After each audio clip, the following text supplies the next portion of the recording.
ஜெபஸ்டின் சீமான் அவர்களை யாருமே தப்பா பேசாதீங்க. உண்மையாவே அவர் மக்களுக்காக போராடக்கூடிய ஒரு நல்ல மனிதர். அவர் எனக்கு ரொம்ப கஷ்டமா இருக்கு அவர் நம்ம இப்பெல்லாம் பேசிட்டோமே அப்படின்னு சொல்லிட்டு. அதுக்காக மன்னிப்புலாம் கேட்க மாட்டேன். ஒரே ஒரு கேள்வி மட்டும், அந்த கேள்விக்கு பதில் சொல்லுங்க. அதுக்கு முன்னாடி அவர் பேசின வீடியோ எடிட்டர் ஆட் பண்ணுங்க. இதுல அச்சி காசுல ஒரு தேநீர் அருந்த மாட்டோம்டா. நாங்க திறநிதி காசுல கார் வாங்கிட்டா இன்னும் உங்க ஆத்தா பத்தா தாலி எடுத்து வித்தாடா வாங்கணும். கேட்டீங்களா? திரள் நீதி வாங்கின காசுல ஒரு தேநீர் கூட அருந்த மாட்டாரா? சரியோ, திரள் நீதி வாங்கின காசு எங்க? தேநீர் குடிக்க மாட்டீங்கோ, யாரு விட்டு தாலியும் அறக்க மாட்டீங்கோ.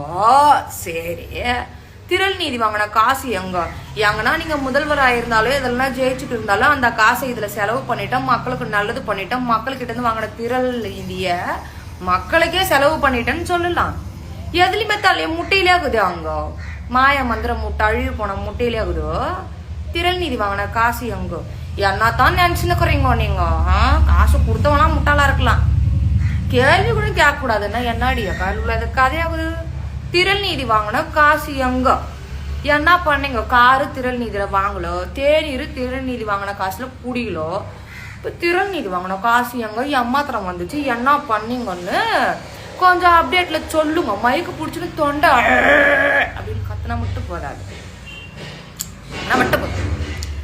கித்தனா ரூபி வந்துட்டு உங்களுக்கு கித்தனா ரூபியே எத்தனை ரூபியில செலவு பண்ணீங்க, எதுக்கு செலவு பண்ணீங்கன்னு கொஞ்சம் சொல்லிட்டு போங்க.